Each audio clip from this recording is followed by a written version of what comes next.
You are 33. Darius is standing in your kitchen. He says he needs $3,000. He says it's temporary. He says he has a plan. You know Darius. You've known him since you were both 22.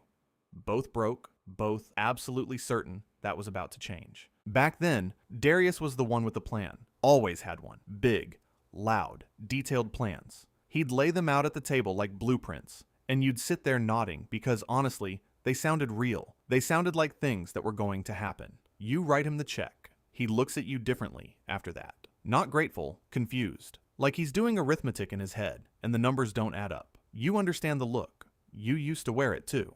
Rewind. You're 22. You have your first real paycheck. Not a birthday check from a relative, not cash from a summer job. A direct deposit, with taxes already taken out, from a company that has a logo and a break room with a coffee machine nobody ever cleans. It feels like proof of something. You spend it like proof of something too. The shoes first, then dinner with friends where you pick up the tab, because you can now. Because that's what adults do. Because it feels incredible to wave your hand and say, I got it. 3 weeks later, you're eating cereal for dinner and quietly hoping nothing breaks before the next pay period. Nothing does. You make it. You call that winning. Darius is doing better than you by every visible measure. He's got a watch that costs more than your monthly rent. He talks about his portfolio at parties, and people lean in. He's networking. He's moving. You're riding the bus and eating cereal and showing up on time. Nobody is leaning in for your story.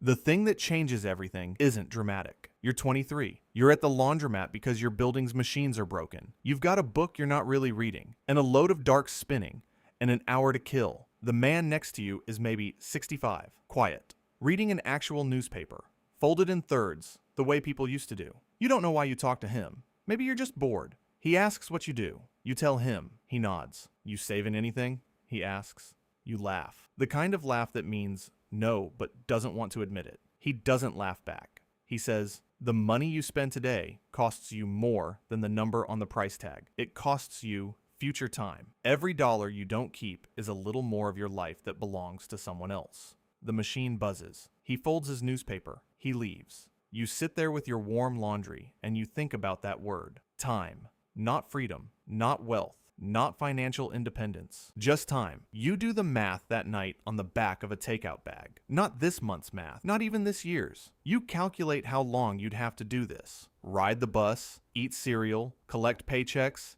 and hand them immediately to other people. Before the numbers ever actually worked in your favor. The answer sits on the back of that bag like a sentence. You look at it for a long time. Then you make one decision. Not a budget, not a plan, not a vision board. One habit. Before a single bill gets paid. Before rent. Before your phone. Before groceries. A percentage of every paycheck goes somewhere you can't easily touch. Not a savings account you can drain on a Tuesday. Somewhere that requires friction, delay, intention. You name the account something that makes you feel stupid every time you see it. Future time. You tell nobody. You are 25. Your sister thinks you're struggling. She offers to help. You thank her and say you're okay. Your coworker Marcus just financed a boat. He shows everyone photos on his phone. People are genuinely excited for him. They gather around the screen like it's a campfire. You smile at the photos. You don't tell him what you notice, that the boat has a name painted on the side, and the name is the word freedom. And you think that's the saddest word you've ever seen, written on something that's costing someone $480 a month. You don't say this out loud. You're learning. The people ahead of you in this invisible game all seem to have figured out the same thing. You keep the game invisible or you lose it. You are 27. Darius is dating someone new. They take a trip to Portugal. He posts every day. The light is golden in every photo. He looks like a man who has built a life worth photographing. You are spending that same week repainting your bathroom because the landlord won't. The bathroom looks good, actually. Nobody posts about a good bathroom. You notice that you're not miserable. That surprises you. You expected the discipline to feel like punishment. It mostly just feels like quiet. But quiet is its own kind of discomfort when you're used to noise. You are 28. This is the year it almost breaks you. Not a crisis. Not a layoff. Not anything anyone would point to and say that's the thing that got him. It's just a regular Wednesday in October, and you're sitting in your car in a parking garage before work, and you realize you can't remember the last time you felt like you were going somewhere. Everyone else seems to be in motion. They're buying, building, becoming. They have announcements. They have milestones. You have a number in an account that's growing slowly. You have a bathroom you repainted yourself. You have a bus pass and last season's coat and a very boring story about discipline that nobody has asked to hear.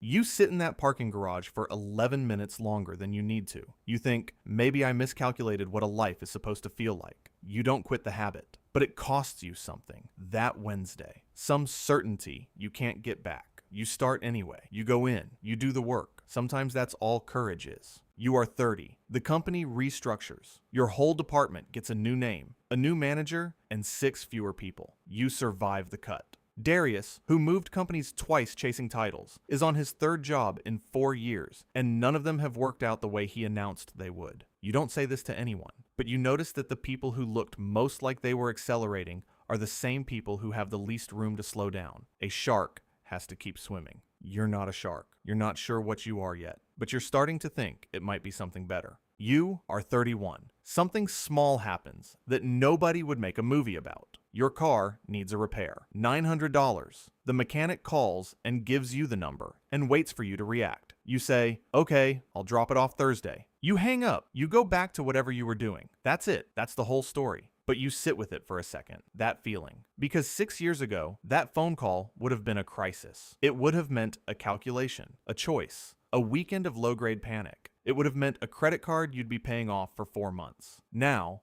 it's Thursday's errand. You are not rich. But something has changed that has no name in any language people use at dinner parties. You are 33. Darius is in your kitchen, holding a glass of water he still hasn't drunk from. He's asking about the check you just wrote him. Like the check is the mystery. Like if he understands where that came from, he'll understand something he's been missing. He's looking around your apartment and doing the math. It's the same modest apartment, same furniture you've had for years, same car in the lot downstairs. How? He says. You think about the laundromat, the man with the folded newspaper. You think about the parking garage on a Wednesday in October. You think about the bathroom you painted yourself that nobody ever photographed. You say, I just stopped paying for the version of my life that I wanted people to see, and I started paying for the version I actually wanted to live. He nods slowly, the way people nod when they almost understand something. You hope it lands. You hope he circles a date. You hope he tells nobody. There's a game nobody explains to you. Not in school, not at the dinner table, not in the break room, with the coffee machine. Nobody cleans. The game has no scoreboard, no announcements, no leaderboard, and no applause, and nobody gathering around a photo of it on someone's phone. You have to be willing to look like you're losing while you're playing it. You have to do it in the dark, alone, for years, with no evidence it's working, except a number in an account with a name that makes you feel a little stupid. Most people won't. Not because they can't, because the other game is louder, and we are all, every single one of us, desperately drawn to the noise. The question isn't whether you're smart enough to figure it out. The question is whether you're willing to go quiet long enough to hear it.